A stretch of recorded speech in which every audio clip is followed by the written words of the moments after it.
السلام عليكم ورحمة الله وبركاته، أخباركم إيه؟ عاملين إيه؟ أهلا بيكم في حلقة جديدة من حلقات أسرار مطبخك العلاجي على قناتكم أسرار الطبيعة مع بويس. النهاردة هنتكلم على عشبة اسمها العشبة الذهبية. دي موجودة في كل بيت وتعتبر صيدلية طبيعية متكاملة، اللي هي الزنجبيل، اللي إحنا بنقول عليها بالعامية جنزبيل. طيب، ليه العلماء بيسموها الذهب الطبي؟ فوائده المذهلة اللي ممكن تغير حياتك وصحتك، ده اللي هنعرفه دلوقتي. هنعرف الاول ايه هو الجنزبيل. الجنزبيل ده الجزء الجذري في نبات الزنجبيل، بيتزرع في مناطق استوائيه زي الهند والصين، بيستخدموا الناس كلها كبهار، كبهارات يعني. وبيستخدموه في الطب العلاج الطبيعي في الهند والصين من الاف السنين.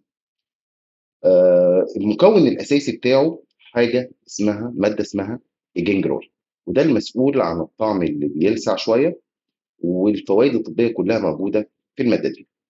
طيب، فوائده ايه؟ كتيره جدا.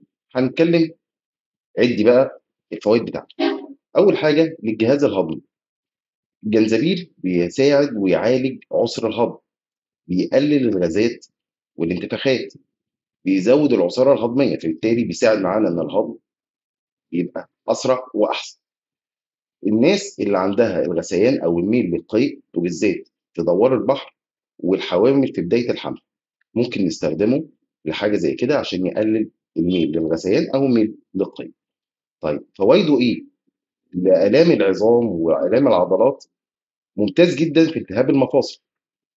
وفي نفس الوقت الناس اللي بتروح الجيم وبتحس بعد التمرين ان عضلاتها وجعها جدا، ممكن لو خدوا المشروب ده بيحس بأقل الآلام اختفت تماما، وفي نفس الوقت ما بيبقاش فيه آلام في العضلات.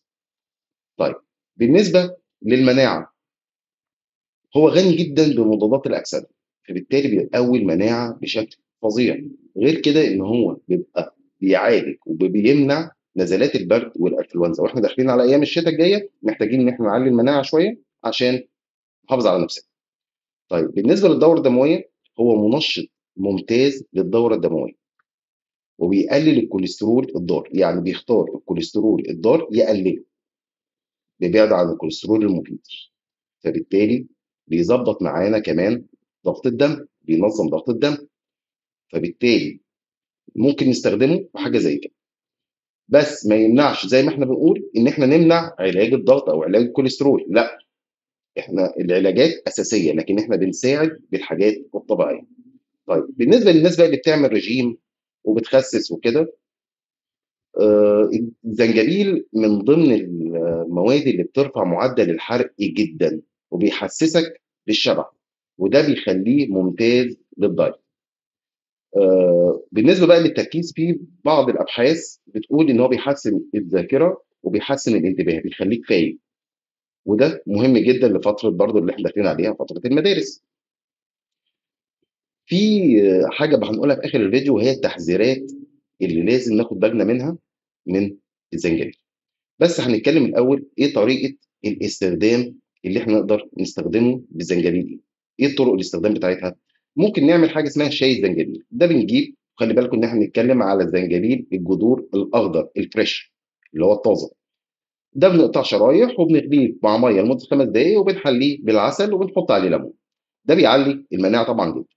وممكن نستخدمه المسحوق بتاعه كبهارات للاكل، او بيتحط مثلا على الشوربه، بيدي طعم كويس جدا، وفي نفس الوقت بنستفاد بالعناصر الموجوده فيه. طبعا زي ما احنا قلنا ان هو مشروبه مع العسل، ان احنا بنحليه بالعسل، ده بيعلي المناعه جدا وبيمنع نزلات البرد والانفلونزا. لو حطيناه مع زيت الزيتون ودلكنا بيه المكان او المفاصل اللي وجعانا، بيعالج جدا التهابات المفاصل، وبيخفف الالام بشكل فظيع. موجود في الصيدليات كبسولات، الماده بتاعتها عباره عن زنجبيل. وده بالنسبه للناس اللي عندها مشاكل في المعده او عندها غثيان، ممكن تستخدم الكبسولات دي.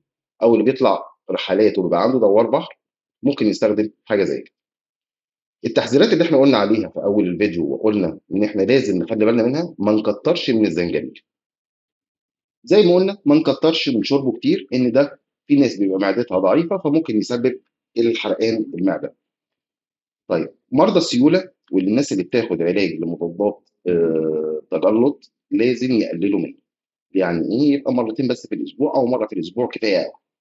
طيب بالنسبه للحوامل، طبعا في فتره الحمل احنا بنخاف ان احنا ندي للحوامل اي حاجه زياده عن اللزوم، فممكن يبقى كوبايه واحده بس في اليوم في الاسبوع، هتبقى نتيجه كويسه جدا معاه وهيمنع القيء معاه لفترات كبيره.